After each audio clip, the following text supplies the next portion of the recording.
इलाकों के गुजराए सेहत से की बात। त्योहारों के पेश नजर टीकाकरण, इमरजेंसी, कोविड पैकेज और सेहत के दीगर मामलों पर हुई बात।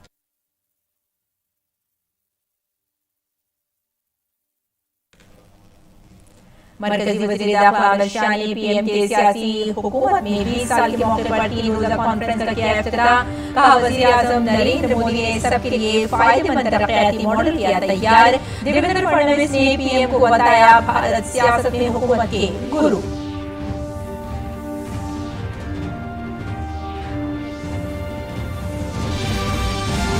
वज़ीर दिफा राजनाथ सिंह ने भारत बहरीन इलाकाई मुज़ाकरात 2021 से किया खिताब। कहा, वसाइल पर कब्जे की जंग के सबब दहशतगर्दी और पायरेसी जैसे बड़े खतरे हुए पैदा। बड़े चैलेंज, इसे रोकने के लिए इज्तिमाई कोशिशों की बताई जरूरत।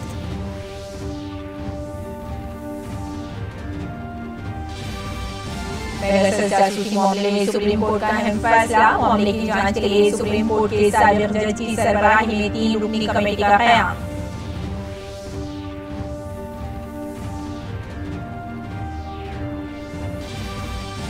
कैप्टन अमरिंदर सिंह ने नई कमेटी बनाने का किया ऐलान। करीबी रियासतों में बीएसएफ का दायरा इख्तियार बनाने के मरकज के फैसले का किया खैर मकदम। कहा, इस फैसले से पंजाब पुलिस को मिलेगी मदद।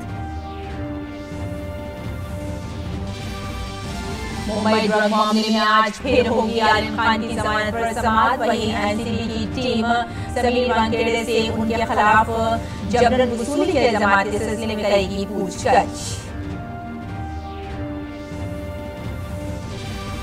आईसीसी टी20 आलमी कप में आज होने वाले 2 मुकाबलों में इंग्लैंड का सामना बांग्लादेश से, वहीं स्कॉटलैंड और नामीबिया भी होंगे आमने सामने।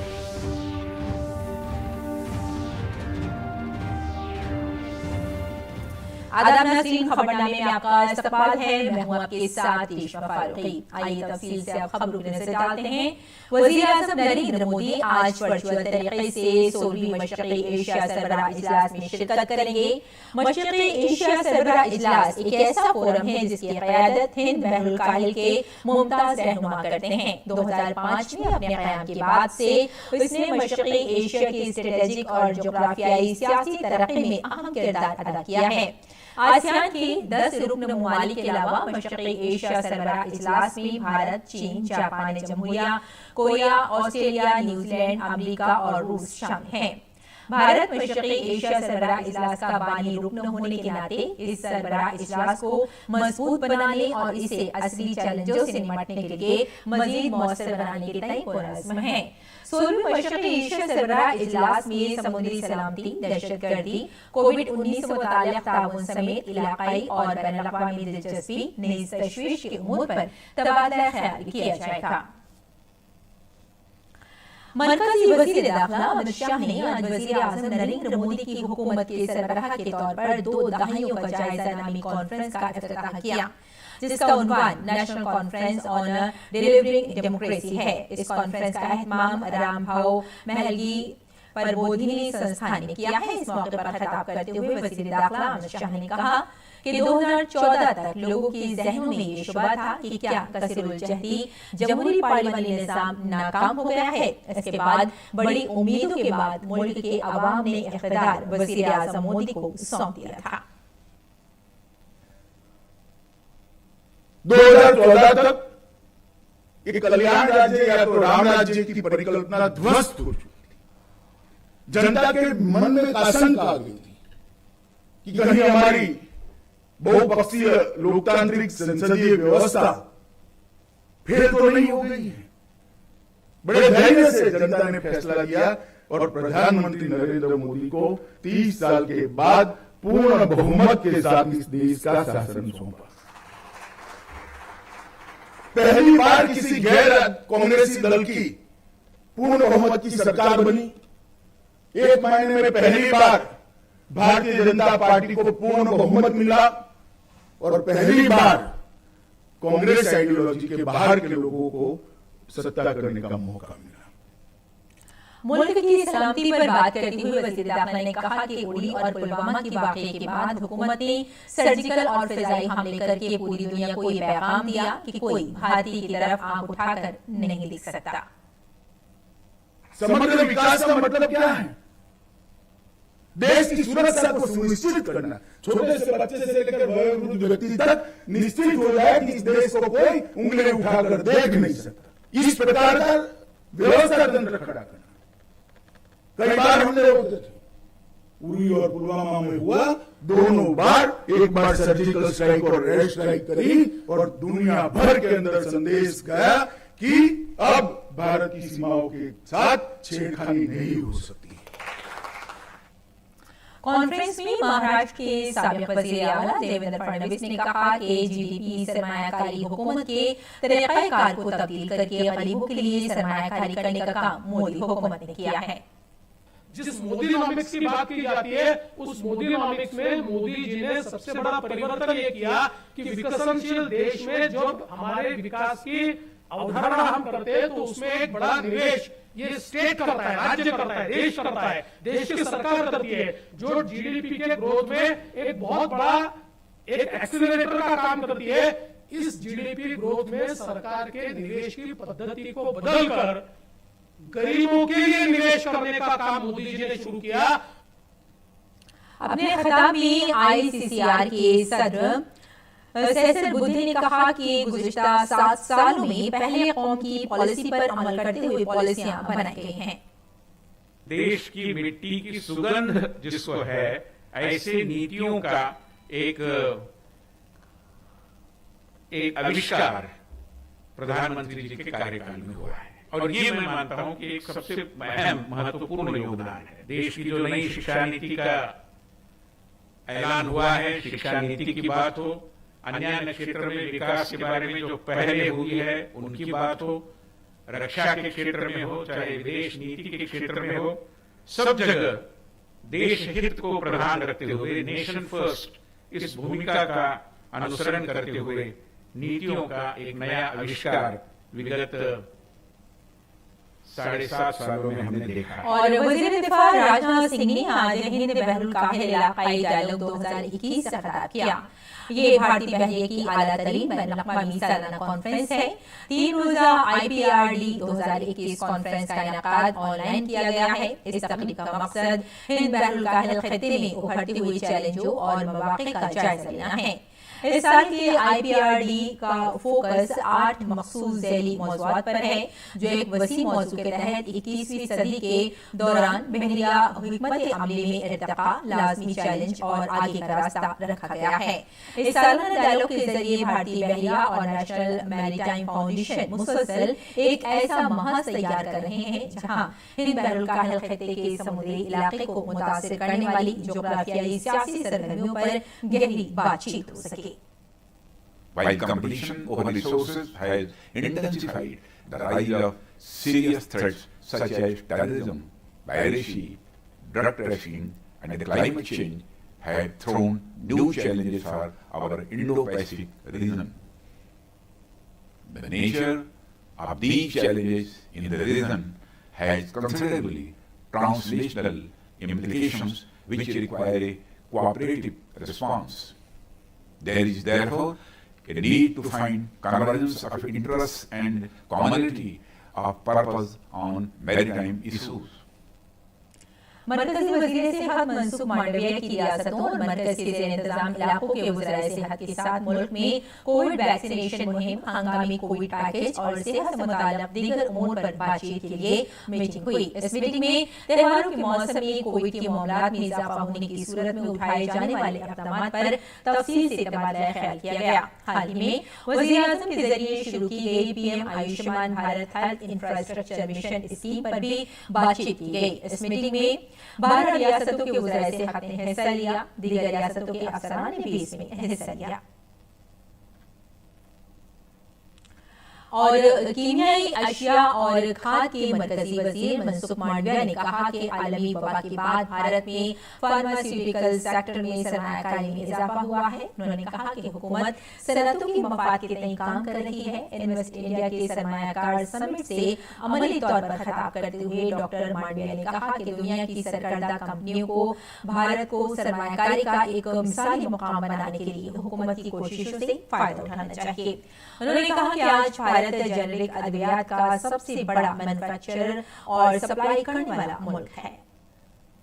मैं इन्वेस्टर को कहना चाहूंगा, आप इंडिया में आइए, आपके फार्मा इंडस्ट्रीज लगाइए, आप आपके कंट्री में जितना सिक्योर है इतना ही इंडिया में भी सिक्योर है।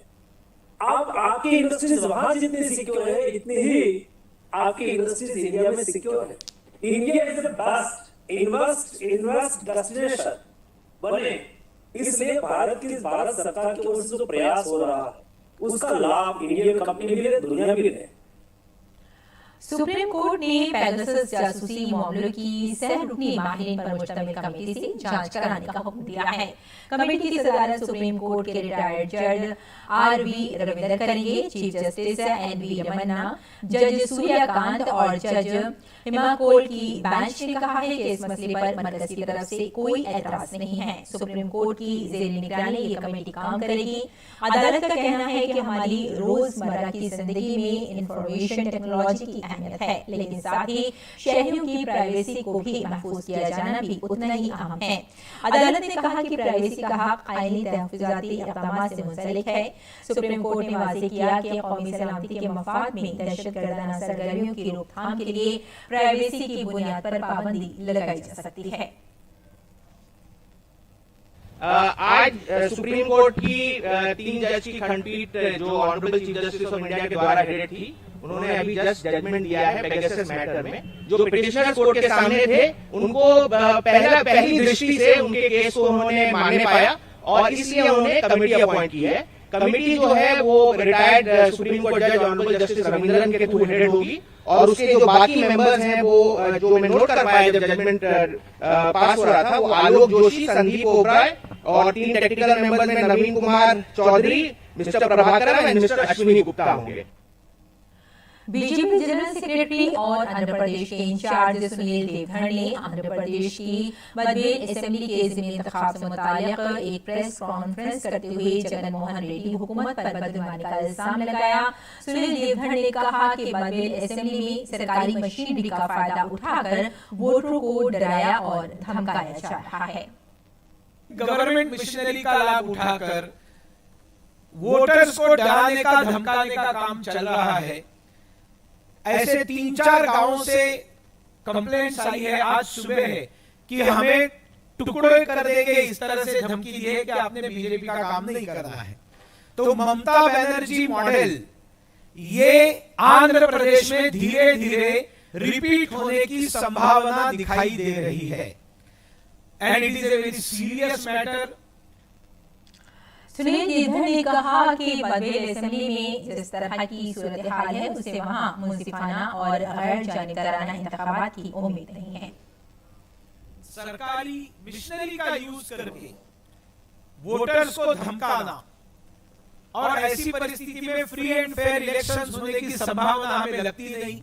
मुझे लगता है कि वाईएसआरसीपी ने अपनी हार मान ली है, इसलिए इस प्रकार का रिगिंग वो एक गांव में बदवेल में कर रहे हैं और अपने वोटर्स को खुश करने के लिए चुनाव के समय ईसाई वोटर्स को खुश करने के लिए उन्होंने दूसरी तरफ 24 तारीख को ये मंदिर को तोड़ने का पाप किया है। और मुल्क आज पैदल फौजी दिन मना रहा है। Chief of defence staff general Bipin Rawat और फौजी सरबराह जनरल एम.एम. नरवणे ने 75वीं पैदल फौजी दिन के मौके पर कौमी जंगी यादगार पर खराज-ए-क़दर पेश किया। हर साल 27 अक्टूबर को इन्फेंट्री डे यानी पैदल फौजी दिन मनाया जाता है।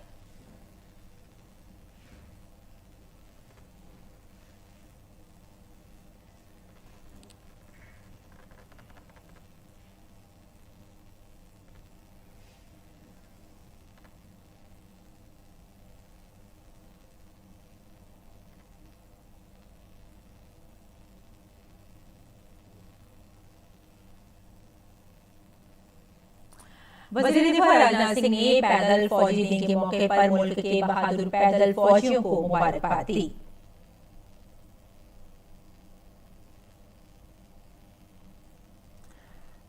वज़ीर दिफा राजनाथ सिंह ने इन्फेंट्री दिन के मौके पर मुल्क के बहादुर पैदल फौजियों को मुबारकबाद दी। राजनाथ सिंह ने कहा कि हमारी पैदल फौज बेमिसाल हिम्मत और बहादुरी की मजहर है। उन्होंने कहा कि कौम उनकी खिदमत और कुर्बानियों को सलाम पेश करती है।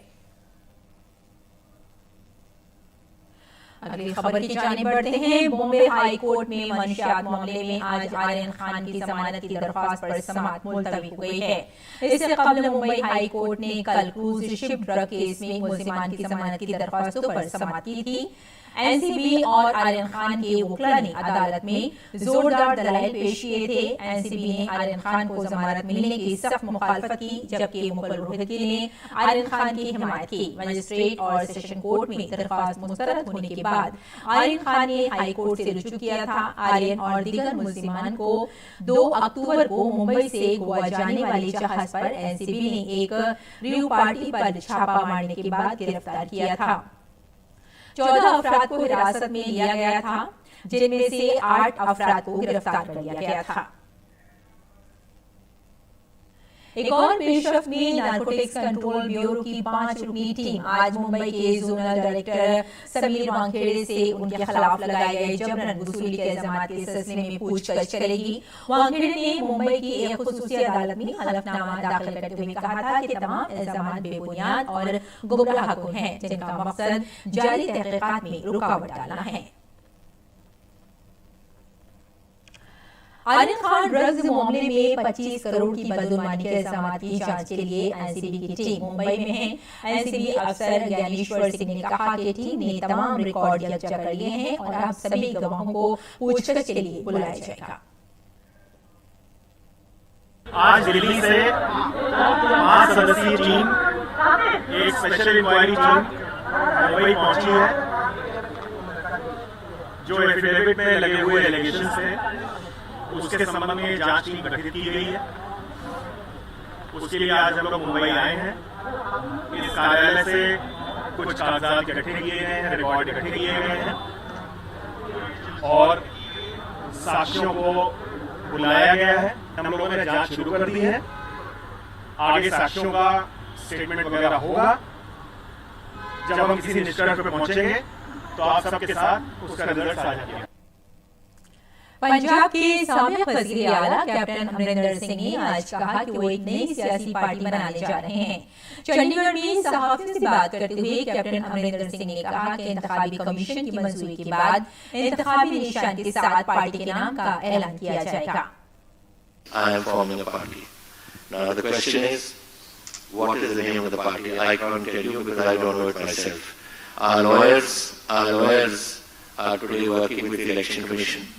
And Jalo Election Commission gives us the name, approves the name and approves the symbol, I will come and tell you all. But I can't give you मैं तुम्हें पहला कोई नाम दे दूँगा कि पार्टी का और कोई निकाय कुछ और तो मेरे को भी right. I never said aligning with BJP. I said we will have a seat sharing. Captain Amarinder Singh ने भी कहा कि वो सरहदी रियासतों में बीएसएफ के दायरे इख्तियार को बढ़ाने के फैसले की हिमायत करते हैं। Whether it's in the Vidhan Sabha now, they want to hold a special session, या कल जो all party meeting की थी, and find out what is. Don't deny anything. लोगों के सामने रखो और दसो कि आज चीज हो रही है और आप सारे लड़के का सामना करिए। अगर पिंडा ने कोड कोई ड्रॉप होने और किसी ने बोला सानू दसो ਅਸੀਂ ਪੁਲਿਸ पे ਜਾ ਰਹੇ थे, ਅਸੀਂ we will send BSF there. Now BSF has taken over 51 kilometers not to come into and take over Punjab administration. ਇਹ ਮੈਟਰ ਦੇ ਵਿੱਚ ਹੈ, ਇਹ ਤਾਂ they've come for assistance to our police to do this work. And this is not for Punjab. It's happening in Gujarat, it's happening in Rajasthan, it's happening here, it's happening in Jammu Kashmir, it's happening in Bangladesh, on Bangladesh border, it is happening on all the Chinese borders. और अब बात करते हैं कोविड-19 की। सेहत और खानदानी फलाह बहबूद की वजारत के मुताबिक गुज़िश्ता 24 घंटों के दौरान मुल्क भर में 12,000 से ज़ायद केसेस दर्ज हुए हैं। इसके साथ ही गुज़िश्ता 24 घंटों में 15,951 मरीज इलाज के बाद सेहतयाब हो चुके हैं, जिसके बाद मुल्क में शरह सेहतयाबी 1.19% हो गई है। अब एक्टिव केसेस की कुल तादाद 1,63,816 है, जबकि हफ्तेवारी शरह पॉजिटिविटी फिलहाल 1.24% रिकॉर्ड की गई है। यौमिया पॉजिटिविटी की शरह 1.10% थी। मुल्क में कोरोना इन्फेक्शन की जांच की सलाहियत में नुमाया इजाफा हुआ है। अब तक मुल्क भर में 60 करोड़ 19 लाख से ज्यादा नमूनों की जांच की जा चुकी है। भारत की कोविड-19 टीकाकरण मुहिम ने 1,03,53,00,000 वैक्सीन की खुराक का हिस्सा अबूर कर लिया है। इसके तहत 72,13,00,000 से ज्यादा अफराद को वैक्सीन की पहली खुराक और 31,35,00,000 से ज्यादा अफराद को दूसरी खुराक दी गई है। मरकजी वजारत सेहत ने बताया कि कुल 55,89,000 से ज्यादा वैक्सीन लगाई गई। वैक्सीनेशन प्रोग्राम का बाकायदगी से जायजा लिया जा रहा है और आला सतह पर निगरानी की जा रही है ताकि इन्फेक्शन के सबसे ज्यादा खतरात वाले ग्रुपों की हिफाजत की जा सके। अक़वाम मुत्तहिदा जनरल असेंबली के सदर अब्दुल्ला शाहिद ने अक़वाम मुत्तहिदा जनरल असेंबली में माहौलियाती तब्दीली पर एक आला सतही मीटिंग की सदारत की। अपने खिताब में उन्होंने माहौलियात के तहफ़्फ़ुज़ के तय एक साथ काम करने की जरूरत पर जोर दिया और तमाम फरीक़ों से आबो हवा से मुताल्लिक़ कोशिशें और तेज करने की दरख्वास्त की। I felt it was important, even in my presidency of hope, to open the meeting with blunt realities. My hope, after all, is not rooted in blind optimism or in diminishing the gravity of the situation. My hope derives from an honest assessment of the challenges before us and on an understanding that we have the combined capacity to confront those challenges if we work together. और खेल की खबरों में तजुर्बेकार मुक्केबाज शिव थापा ने मंगल को Serbia के Belgrade में जारी 2021 AIB आलमी मुक्केबाजी चैंपियनशिप में आसान जीत के साथ अपनी मुहिम की शुरुआत की। आलमी चैंपियनशिप के 2015 एडिशन के कांसे का तमगा जीतने वाले और मौजूदा कौमी चैंपियन थापा 63.5 ग्राम वजन के राउंड ऑफ 64 मैच में कीनिया के विक्टर न्याडीरा के खिलाफ अच्छे फॉर्म में नजर आए। अब अपनी इस जीत के साथ टूर्नामेंट में भारत की अब तक नाकाबिल शिकस्त फतेह मुहिम को भी बढ़ाया था। थापा अब आखिरी 32 दौर के मुकाबले में शनिचर को सालियोन के जॉन ब्राउन से लड़ेंगे। भारत के समीर वर्मा ने French open super 750 badminton tournament के दूसरे दौर में जगह बना ली है। पहले दौर के मुकाबले में समीर ने ली डोंग कीविन को सीधे गेम में शिकस्त दी। समीर ने कोरिया के कीविन को 54 मिनट में 21-14 और 21-12 से शिकस्त दी। समीर की कोरियाई खिलाड़ी के खिलाफ ये पहली जीत है। काबिल जिक्र है कि 2 बार उन्हें इस खिलाड़ी के खिलाफ हार का सामना करना पड़ा है।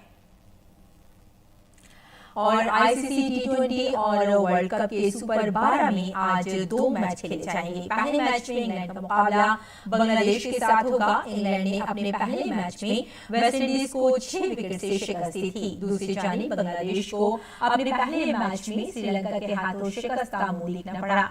दूसरी जानिब बांग्लादेश की टीम श्रीलंका के खिलाफ मैच में 171 रन बनाकर मुकाबला हार गई थी। ऐसी सूरत हाल में गेंदबाजों को अपनी कारकर्दगी को बेहतर करना होगा। बांग्लादेश के लिए अच्छी बात यह है कि ऑलराउंडर शकीबुल हसन बेहतरीन फॉर्म में हैं।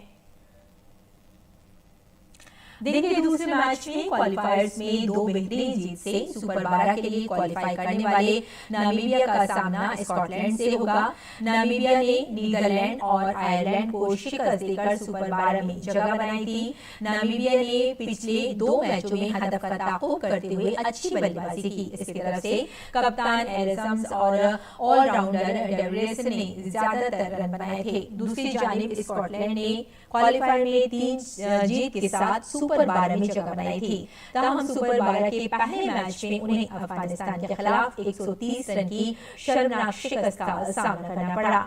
स्कॉटलैंड के बल्लेबाजों को अफगानिस्तान के हाथों शिकस्त को पीछे छोड़कर अपनी कारकर्दगी बेहतर करना होगी। गेंदबाजों में जोश डेवी सबसे कामयाब रहे हैं। वो अब तक 4 मैचों में 9 विकेट ले चुके हैं। और आखिर में सुर्खियां एक बार फिर। वज़ीर-ए-आज़म नरेंद्र मोदी वर्चुअल तरीके से 16वीं मशरक़ी एशिया इजलास में होंगे शामिल। भारत मशरक़ी एशिया से बड़ा इजलास का बानी रुकन होने के नाते इस फोरम को मजबूत करने और ऐसे हाजिर के चैलेंजों से निपटने के लिए इसे मज़ीद मौसर बनाने के लिए है पुरअज़्म। वज़ीर सेहत मनसुख मांडविया ने आज रियासत और मरकज़ी ज़ेर इंतज़ाम इलाकों के वज़राए सेहत की बात त्योहारों की पेश नज़र टीकाकारी, इमरजेंसी, कोविड पैकेज और सेहत के दीगर मामलों पर हुई बात।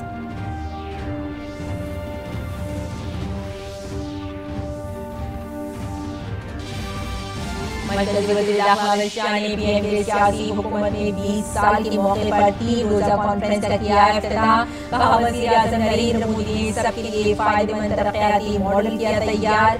देवेंद्र फडणवीस ने पीएम को बताया भारत सियासत में हुकूमत के गुरु।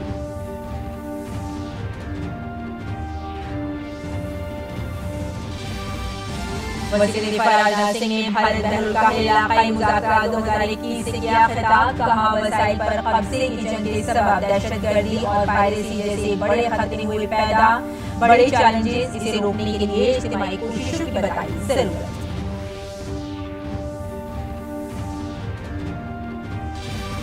पेगासस जासूसी मामले में सुप्रीम कोर्ट का अहम फैसला। मामले की जांच के लिए सुप्रीम कोर्ट के साबिक जज की सरबराही में 3 रुकनी कमेटी का क़याम।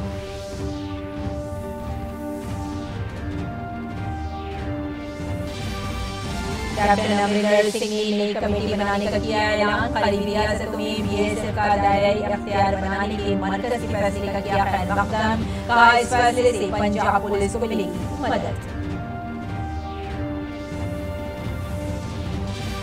मुंबई ड्रग मामले में आज आर्यन खान की जमानत पर समाअत हुई मुलतवी। वहीं एनसीबी की टीम समीर वानखेड़े से उनके खिलाफ जबरन वसूली के इल्जामात के सिलसिले में करेगी पूछताछ।